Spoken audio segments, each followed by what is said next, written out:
Welcome to my series, Chipotle Chit Chat, where I am going to talk to you about breastfeeding while I eat Chipotle, because Chipotle and breastfeeding are my favorite things.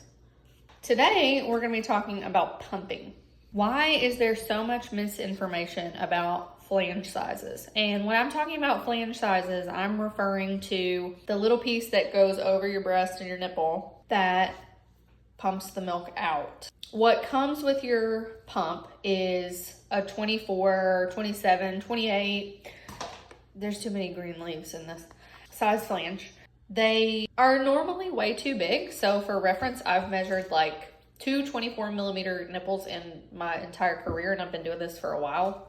There was a study that came out recently, like the flange fits study or something, and it said, I believe that most women are like a 13 to a 17 millimeter flange, maybe smaller, which is significantly smaller than the 24 and the 27 that come with your pump. And to make it even more difficult, pump companies don't make anything smaller than like a 19 usually.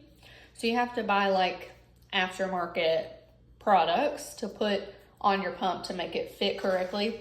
The reason that you want something smaller instead of something bigger, because people are always like, that doesn't sound right, is because a smaller flange, I need to demonstrate this. Okay. A smaller flange is gonna hug your nipple better and therefore create more suction. I swear, people in their trucks. And the only thing that we want to see is your nipple moving. We don't want to see the areola being pulled through. That's gonna cause rubbing, pain, discomfort. It's not gonna get the milk out. The tighter it fits around your nipple, and not too tight obviously, but the tighter it fits around your nipple, the more vacuum it's gonna create. Versus if this was way too big, it wouldn't pull the milk out that it needed to. This is a 17, and the difference in the size is not this part, it's the tunnel. We want to see a lot of sprays, so if it's just dribbling, that's probably not super effective. We don't want to see the areola being pulled through because that's going to cause rubbing. We want to have comfort.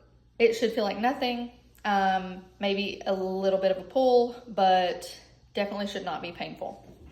Cannot eat and talk at the same time. One other thing that people don't quite get right is when you're measuring yourself with like a tool that you find online, it tells you to like measure the nipple and then add like 3 millimeters. That's not right. Just use the actual size. You can get like a flange sizing kit or try different sizes and see what feels the most comfortable versus like, okay, I measured a 14, I'm gonna use a 17, because I don't know what logic that is, but it doesn't work. The other thing is people will measure their areola or the base of their nipple. What they need to do is measure the tip of their nipple. I'll show you what this looks like in an actual, like with an actual tool.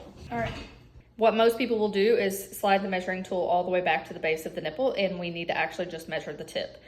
So we're gonna just see that this one is about a 15, roughly. But if you were to go all the way to the base, it would look more like a 20 or a 19. Let me know in the comments what size flange you're using and join me for the next one.